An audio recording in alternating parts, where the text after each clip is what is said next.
So I'm trying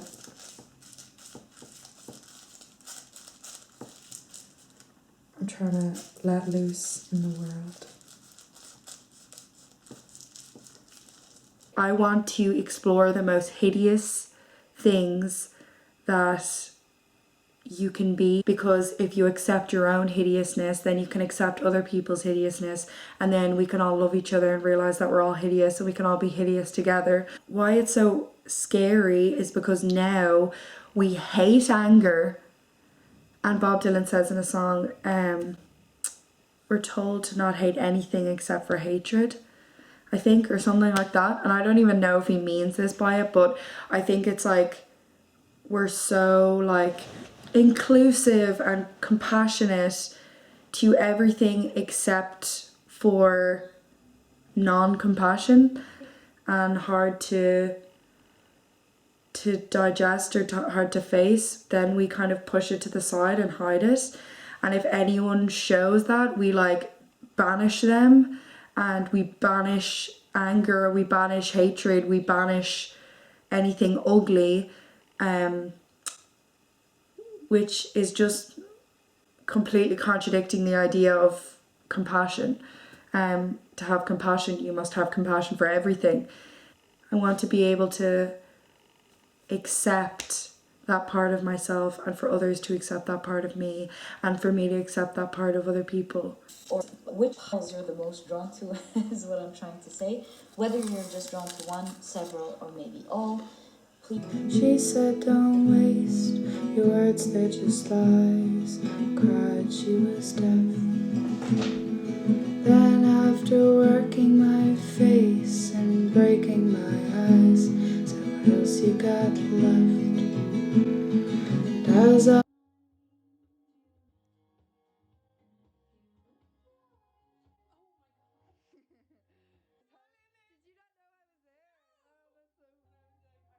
Oh, but I do like that. But it's not tensive. We got here for it, but I was there for a bit. It was cool. We walked past and we're like, there's so many hot people. Yeah. They're literally mad. And it's your dad. Your camera's good. New old camera.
it's on my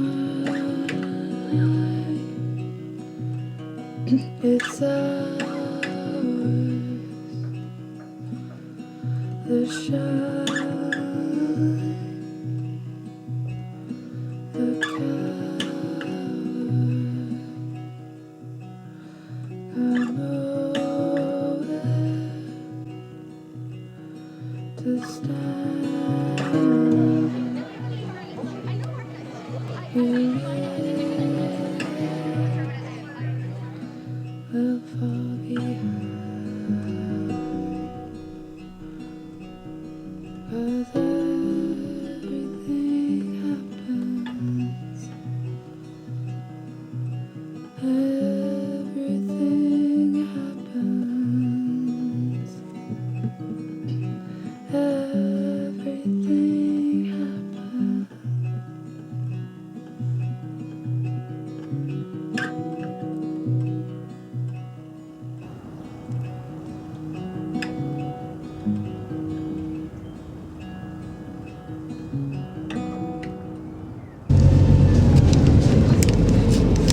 Yeah, that's so nice when people are like, oh no, I like that. Yeah, he was like, even though you weren't giving out. even though I wasn't even giving it out. Your eyes look really nice.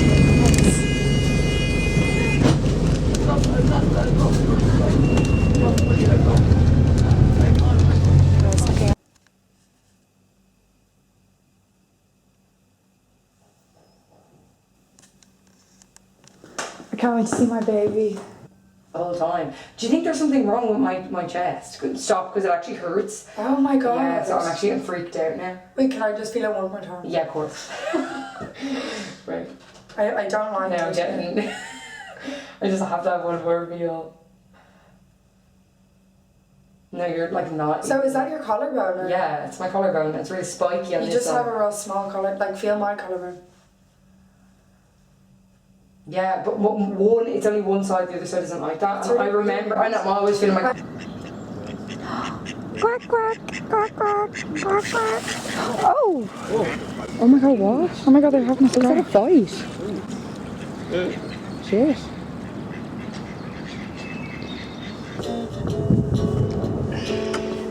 I love you. Ow, my fucking finger. Hi guys, so I was watching Claudia's, look at my finger. I was watching Claudia Savesky videos this morning. Oh my fucking god, I'm obsessed with her. I just think she's so nice, and I really hope that her boyfriend's nice to her because she's so nice. And I love her videos so much, and like her life doesn't depress me because usually I don't watch YouTube videos because people's lives depress me. This is so sore. That was for trying to flush a toilet last night in Sis Madden's. And it hurts so bad because my finger got caught in it. Basically, I wanted to talk about drinking alcohol because basically I just went 2 months off drinking alcohol. And then last night I drank for the first time in 2 months. And because basically I stopped drinking, and then I wanted to stop drinking ideally for 3 to 6 months, like at least.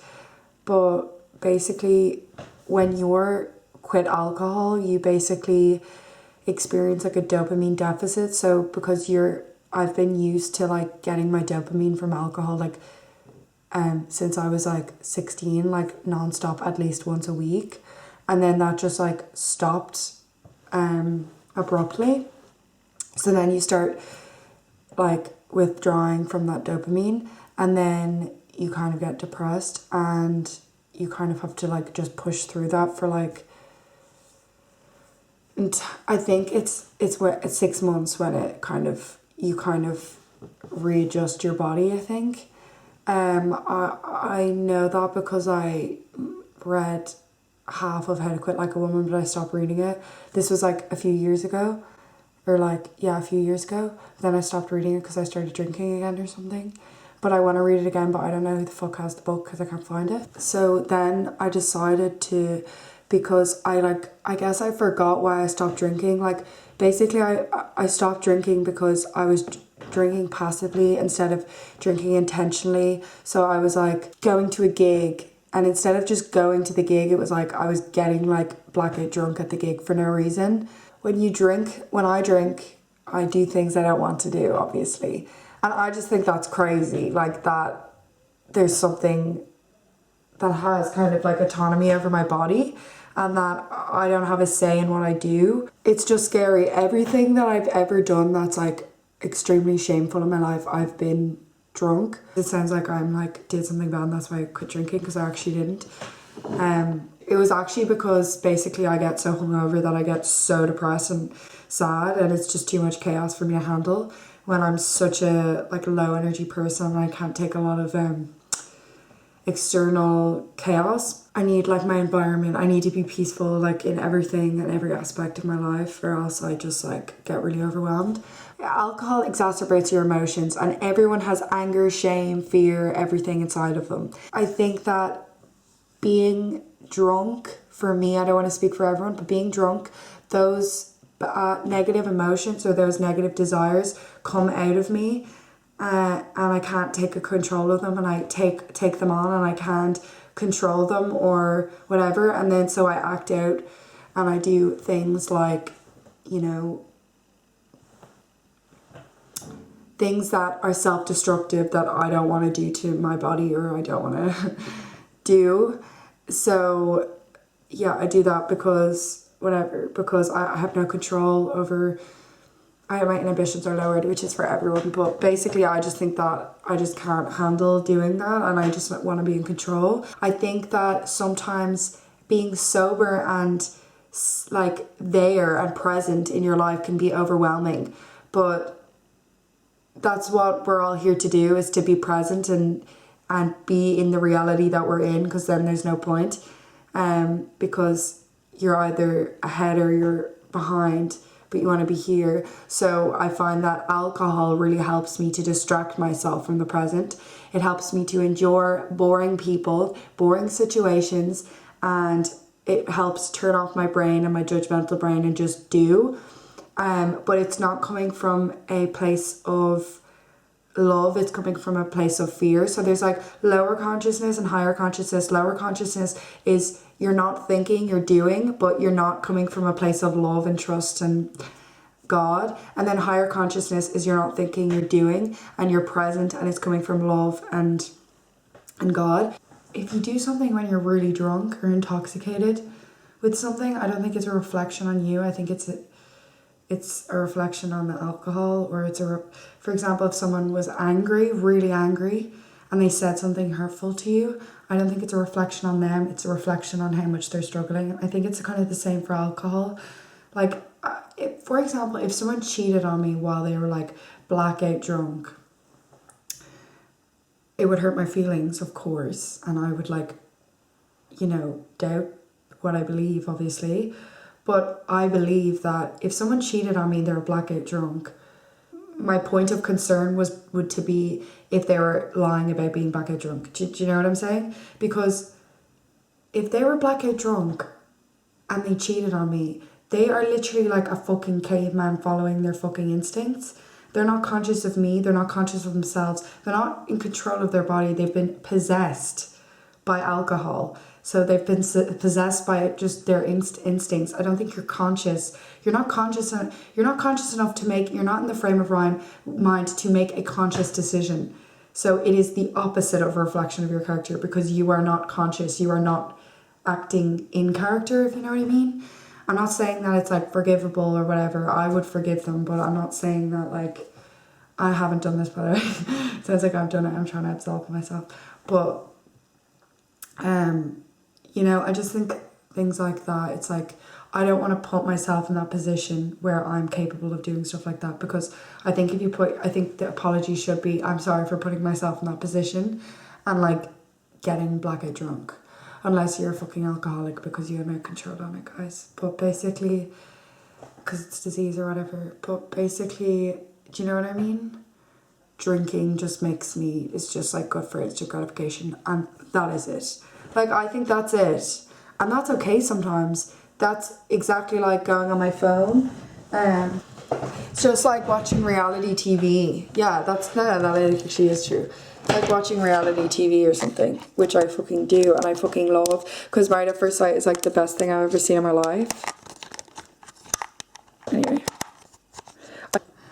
But yeah, no, it's just there's a numerous amount of things that like lower our consciousness, and by lower our consciousness, I mean like escape you from the present, and there's no point of being here if you're not going to be in the present, because you're not here, and if you're not here, you're not experiencing the fullness of life, and I just want to experience the fullness of life, obviously. Sorry, also, so after you get that dopamine kind of deficit, after 6 months, basically it like rewires your body. I don't know, I'm not an expert, because like, don't listen to me as if I'm an expert, obviously I'm fucking not, but I would rather hear it off someone who's just experiencing it rather than an expert, because experts are boring.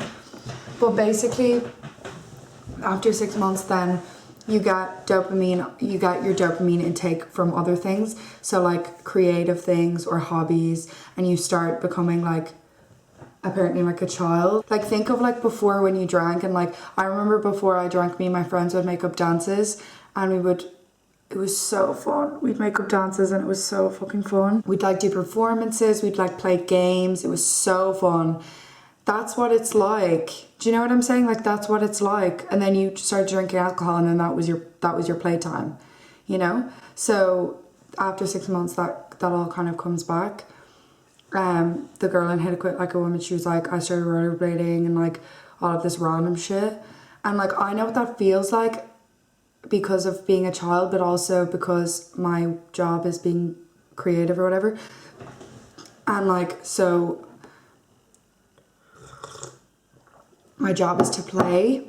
So basically, sorry, it's so hard to stay on one topic. Oh yeah, I get to play. So when I find a new passion that I like, which is like all the time, but not all the time, basically I like for like weeks maybe, I don't know, I get like obsessed with it, and then I like stay up all night and do it and everything, and like I'm just like always thinking about it, and it's like the best feeling ever. Like when I started painting, I was like doing it all, like I couldn't wait to do it all the time. It was so good. And yeah, and that's how you should kind of feel about everything. Do you know what I mean? Where it's like, this is great. And me and my friend were talking today, and she, you know, when someone says something and it just clicks, and she was like saying that if she feels insecure about her body, she like becomes grateful for like her hands, for example, for like allowing her to like pick things up and like do things. And like I've been told that many times before, but the way she said it, a mixture of the way she said it and my receptivity, I just like, it like penetrated me. And then I like actually felt grateful for my body, because I've tried to do that before, but it just never clicked. But it actually really clicked. And then I was just like, this is crazy that like I can do things with my hands. Like I can go like this, like I can do whatever I want, and like I'm so free, and like there's so many things to enjoy. And I feel like being drunk is like taking me away from those things, and like I'm fully immersing myself in those things. So I'm trying to get to that point, and then I'll get back to you of what that's like. But I'm going to document the journey. And also basically at the start of this, I literally basically had to watch the fucking video and then be like, what the fuck was I saying? Because I just go off on tangents. But basically I was saying I was inspired by Claudia Savesky's videos to make a video, which is crazy because it's so random. But basically I'm just fucking obsessed with her, and I'm obsessed with her videos. And I was like, I actually want to make videos and talk again and like document in more of a video kind of diary way, where it's like a collection of moments. Oh yeah, but there's not a lot of fucking shit online about fucking being sober and like what the journey of it. So I also wanted to talk about it because there's no fucking, except for fucking Tom Holland on fucking Jay Shetty's podcast, which is so good, and I'm obsessed with Tom Holland. When I woke up this morning, I was like, oh my god, Tom Holland's gonna be disappointed in me. But basically, there's literally I literally look up all the time, fucking Diary of a CEO and Jay Shetty, like, where the fuck is your podcast on being sober? Because people just talk about them being addicted to alcohol, and like, I find that really interesting, and like, them telling stories of like shit that they did that was fucked up. Like, I actually love that shit, but it's not like helping me, because like, yeah, like, because I've already made the decision to quit, so now I need like people to explain like, oh, this is what it feels like to quit. This is why it feels so good to quit. This is how my life has gotten better. And Tom Holland said that after 6 months, he's felt the best he's ever felt in his life. But like, I need more details. Like, I need to be convinced. Do you know what I'm saying? Because doesn't it also feel, what has helped my decision in quitting is that basically I did a pros and cons, but a part of me why I still want to keep drinking is a fear of missing out, which is crazy. When you're drunk, obviously you're like not in the present moment, obviously. You're missing out on what's going on as you're doing it, and you also don't remember what happened. Like, I just think that's crazy. Like, I literally think I'm fucking Mother Teresa because I didn't drink in 2 months, which is crazy. But basically, and I kept saying yesterday when I was drinking, I was like, this is so weird. I'm not used to this at all. But basically, it's just crazy because I woke up this morning. I drank last night, by the way, alcohol. And basically, I woke up this morning and I don't feel like I have last night, and you shouldn't, like, you don't have anything, but I just feel like I don't have last night. Like, it just fell through my fingertips and it was out of my control, and I wasn't even taking in what was happening. I was just like, you know, I was just following my desires, like a caveman. Like, I was just like following my instincts, and I wasn't fully there. I was possessed by something else. So it's like, why would I want that? That's fear. That's missing out. You know, not missing out is like being sober, you know? It's just so lame. I'm just so lame. As I stood up to leave, well, she said, don't forget, everybody must give something back for something they get. I stood there in home, tapped on her drum. I asked her how come. After a moment, and straightened her suit. She told me not to get cute. Well, I forced my hands in my pockets and felt with my thumbs, and gallantly handed her my very last piece of gum. She threw me outside. I stood in the dirt where everyone walked, and after finding that I had forgotten my shirt, went back and knocked. I waited in the hallway, she went to get it, and I tried to make sense out of that picture of you in your wheelchair, leaned up against her Jamaican rum. And when she did come, I asked her for some. She said, no dear. I said, your words are not clear, better spit out your gum.